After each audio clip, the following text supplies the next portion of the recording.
السلام عليكم ورحمة الله وبركاته.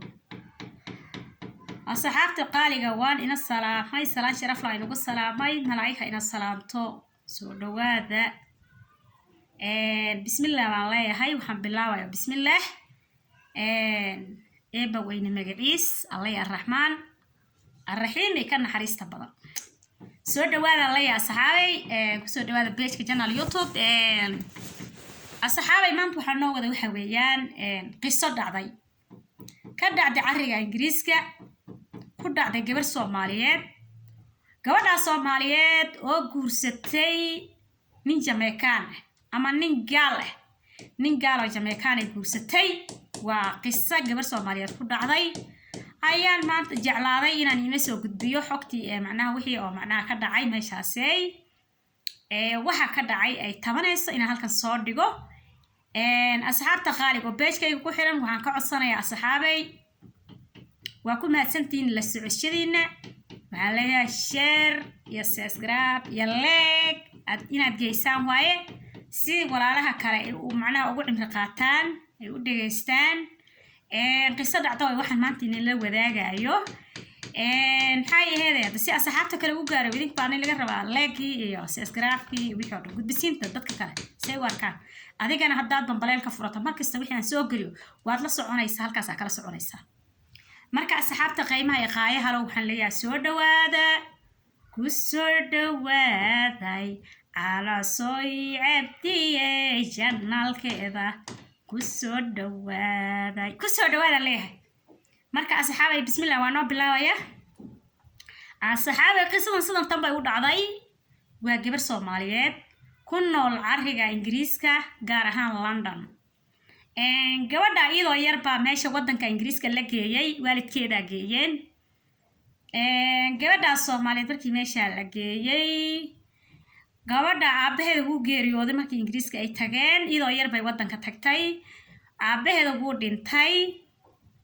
hooyadeed baa korisay idii carruurtoodii kale hooyadii baa macnaha dhaxda xiratay say ilmaheeda wax u bar lahayd say ilmaheeda maxay ahayd ay diintoodii anshaxoodii akhlaaqtooda ay u ilaalin lahayd say ilmihii macnaha ilmo meel iska soo saaran ay u noqon lahayn hooyadood baa adi macnaha yaa u istaagtay waad ogtiin ilma markii qurbaha lagu dhalo xanuunka ay leeyihiin waad ogtahay weliba haddana ilmaha waxay ahaayeen gabdho kilixay ahaayeen wiilkuma sandex jirin gabdho kilixay ahaayeen gabdhihii adi calaa kulli xaal hooyadii waxbarasho ha noqoto tarbiyanta diinta islaamka ha noqoto hooyadii way ku guuleysatay ciyaalkii waxna way bartay si fiican oo u tarbiyaysay gabdhihii mid ka mid ah ayaa waxay iskuul gashay iskuulkii bay baratay jaamacad bay haddana gashay jaamacaddii ay haddana baratay fahantay baa macnaha ku qalin jibisay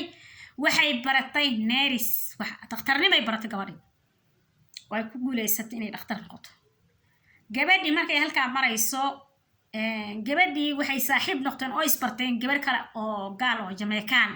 qolada Jamaicanka loo yaqaano iyo gabadhii yareed ayaa isbartay gabadhii markasta gabadhii Jamaicanka ay soo wada waxay keentaa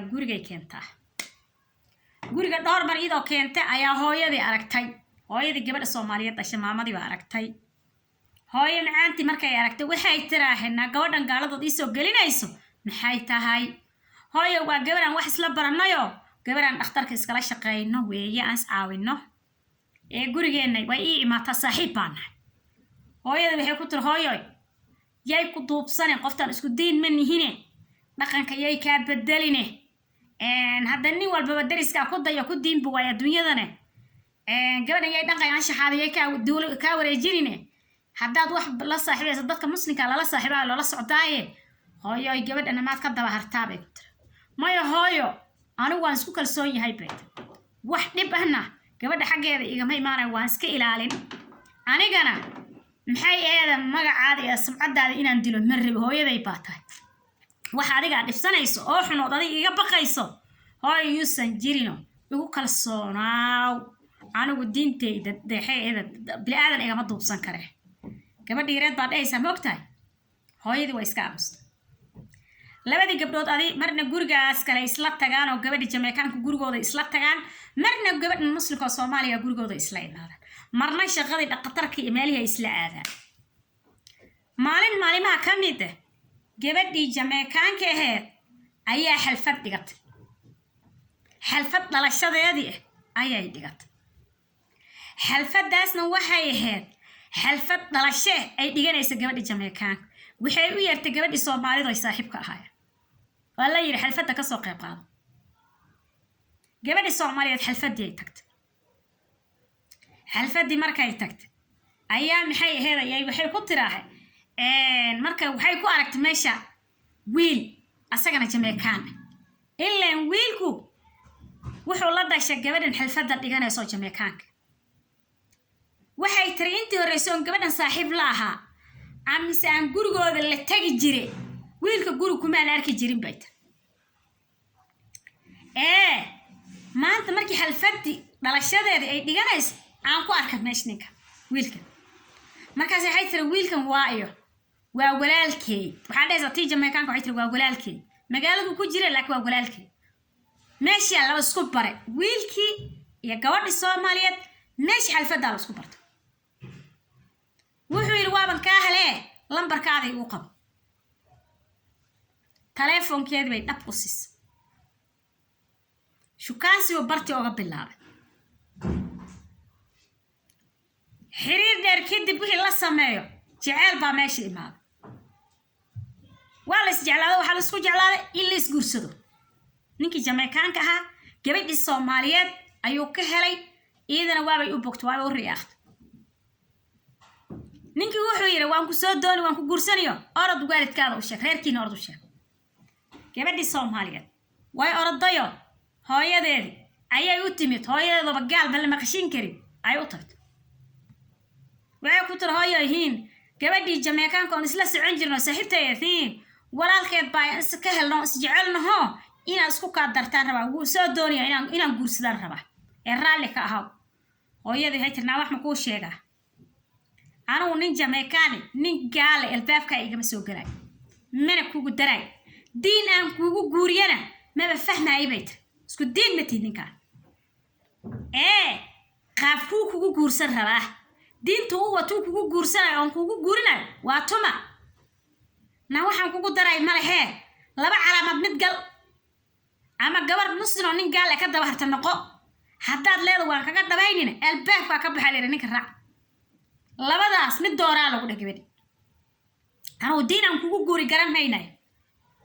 hooyadii markay inta tiraa inantii way ordayo waxay u tagtay ninkii waxay tirada nin oo soo dhawow hooyaday way ku diiday waxay kugu diidana isku diin ma nihin adigana diintaada waa gaal annagana diinteena waa muslim marka laba diin oo isguursan karto meesha ma taala sida darteed ninka isaga harbay hooyada itire anigana adigu aan ka hari rabaa ninkii wuxuu ku yiraah ma hooyada soo naag ma ah ha ayad ma ku guursan lahayd waa maya bas ade nin baan nahay nin uu ku guursan karaa sheekada islaamta naga dhaafayaan isguursan oo gabarta hayay tira ninkii bay hayay dhaqtay ma garanaysa adigu gabadhii waxay kaga dhabeys ninkii inay guursato hadalkiisa ay raacdo hooyadeedii bay dib ugu timid waxay tira hooyoy waa iga salbay tira ninkan waan guursan waan raaci rabaa ma raacaysaa ma kaga dhabaynaysaa ha oo hadda ma rabtid inaad ka harto maya indhahaada indhayga kala qari araggaada iyo araggayga kala qareet maadaama gabar muslim oo nin gaal raacaysa ato qaaban kugu guuri ani fahmi mahaye socaaleer soco meeshu taagay ku beeraalay ani adina kala qari meesha noogu kala dhamaatay gabadhi ninkii raacday wuu guursado diinta gaalada ku guursado meel buu la dhig arug baa la isku dhalay kow markii arug la dhalay ninkii waa isbedelay dabeecadu uu bedelay waa ka socotay sanad kale la gaar cunug kale la dhalay waa ka sii daray wuu sii bedelay cunug saddexaad ba haddana la dhalay wuu ka sii daray haddana wuxuu ahaa xumaantiisii oo dhan baa banaanka timaada marka 3 sano oo 3 ciyaal dhashay oo maalinta ay ninkan guurku ugu xilatay raacday hooyadeed iyo meeshaas ay isku dhaafeen waa la isdaay dib hooyadeed ogmay noqon hooyadana siday ku daysanaa la isma sheegan laakiin markii 3 sano la isla joogo 3 ciyaalna la dhalay ninkii yar buu dabeecadda u bedelay yar buu edeb darro la soo baxay yar buu wajiga ugu bedelay yar buu nooc kale u sameeyay yar unba waxay weligiis ku arkin bay ku aragtay ayay dhana isla hadashay markii xumaantiisa dhan markay banaanka timaadeen ayay isla hadashay stress baa ku furan waxay aragtay ninkii oo shiishad cabaayo waxay aragtay ninkii oo qamri cabaayo waxay aragtay ninkii oo maandooriyo dhan wato waxay aragtay ninkii oo daroogo wato wax qashin qurun qabalaayo kii oo watay aragtay haddana ninkii habeenkii saqti dhexe markay too waaga soo barin rabo iyo asagoo sirqaalsan buu soo gelay maalintii ilaa fiidka hore indha ma saaris ilaa maalintii indha saari mayso misuu u dhaqaaq aamin dambe asagoo socdo soo geli intee ka imaata ma dhihi karto maxaad ku maqneed ma dhihi karto waxaan aad isticmaalaysa ilmaha ma tusisaa ma laho ma dhihi karto asagii dhanba waaba digaal jeeda weeyaan cid ay iga qaba dhihi kartana gabadhii markay aragtay ninka inay lafaheeda u baqanayso bistoolana way ku aragtay ninkan nin dowlad u shaqeeyo ma aha waa nimanka tuugada ah oo bistoolooyinka wato oo dadka madaxa jabiyo oo dadka furto way dadka dhaco way markay wixii dhan ku arag ay waxay damacday inay waariso ilaa hadasho ilama haddi kartida gabar ay afkaada qabsuudhe waad soo fakanaysaa lafaheeda u baqatay way orodee reerkii ninka uu ka dhashay Jamaicanka aha bay u tagtay oo waxay tira war wiilkiina dabeecadii buu bedelayo dhaqankiisii uu bedelayo maxay eedan weena xun faraha kula jiraayo markasta dagaal ay weerar waayo anigu war waxan iska daa carruurta aan korsano carruurta aan wax fiican tusno ciyaalka waxan xishiishadii waxa ka qari markaan dhow ila digaalaa xilli dambanis damba soo socdo imaada ilma waxba kama ogo cid waxba kama ogo ninkan igala hadlay idinka dhasheen waxaa loogu jawaabay mataqaani Soomaaliyeed waxaa loogu jawaabay markaad ninkan isbarateen oo isguursanayseen adiga soo uma bogin oo kama helin dabeecaddan soo markaa ku maadan arkaynin iyo dhaqankan hadda uu ku jiro soo maadan ku arkayn mise hadda wad aragsantaa lagu dhaday gabar wax maxay dhihi maya ani dabeecad fiican baan ku arkay markaan guursanay sidan ugu dhaama waxaan ku ma arkaynin qumam oo fiican oo hadalkay maqlaayo aha annaga sidan baan inuu wax ku jiro aan arkayna lagu dhaday inuu meeshan adi hadda tiyagu ku jiro saanaan arkayna adiba hadda kugu horeys soo adi sidan kuma guursanin waxba kama qaban karnay dheh lamana hadli karno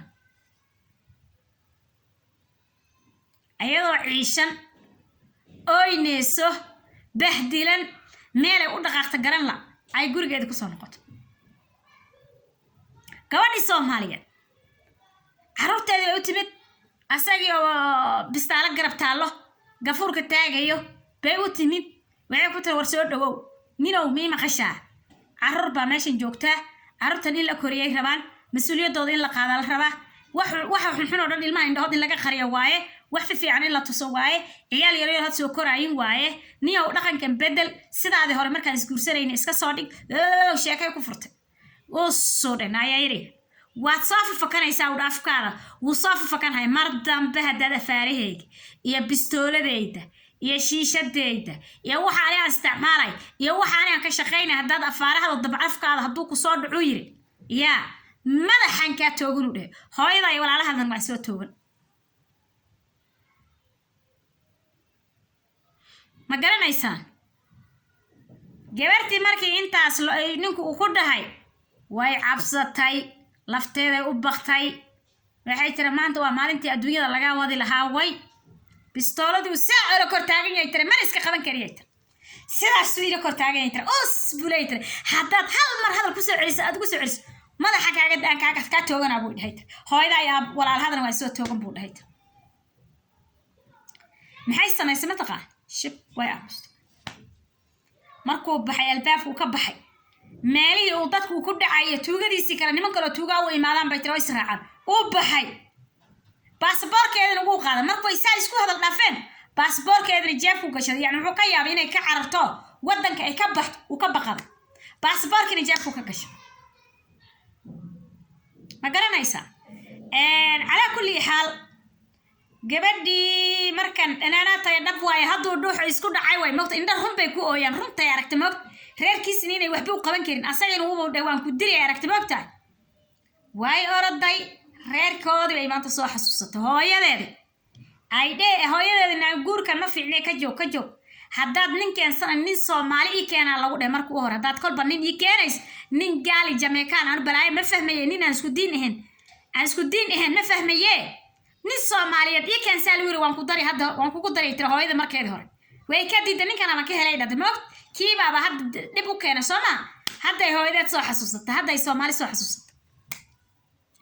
orod bay haw tirahayo guriga hooyadeed oo 3 sano arkin ilaa 3 carruur ay ka dhalays ay maanta oohin waad albaabka hooyadeed bay garaacday gow ida ooynes waxaa ka furtay walaasheed oo ayada ka weyn walaasheed oo da'diida ka weyneed oo meel kala jirta oo maanta gurigeedana soo booqatay albaabka ka furtay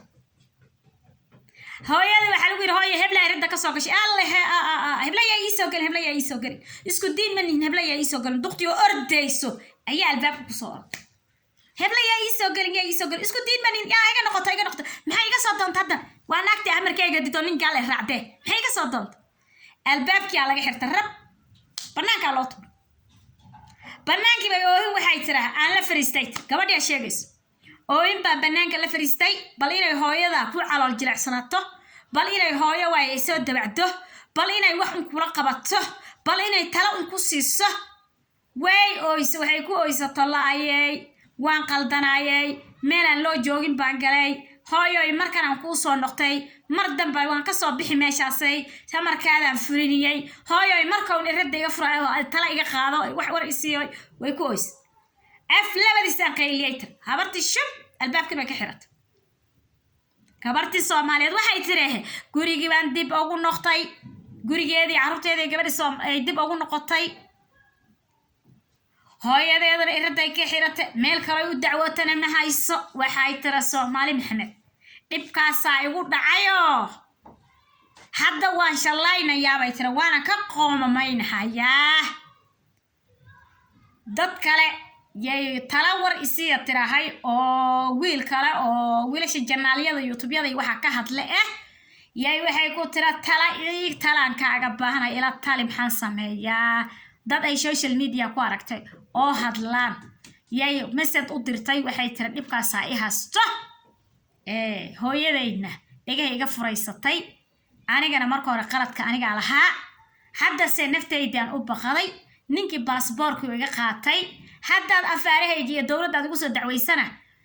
hooyada iyo walaalahaadna waan dili adna waan ku dili buu idhahay bal tala isi ay tira talaan inaga baahanay marka waxa weeyaan arinta waa baaq waa digniin waa qiso dhacday oo ku dhacday gabar Soomaaliyeed ariga Ingiriiska gaar ahaan magaalada London iyo ku dhacday qisadaas waana qiso xasaasi oo run ah asxaabta marka waxa weeyaan wax kasta adduunku waxa la yiri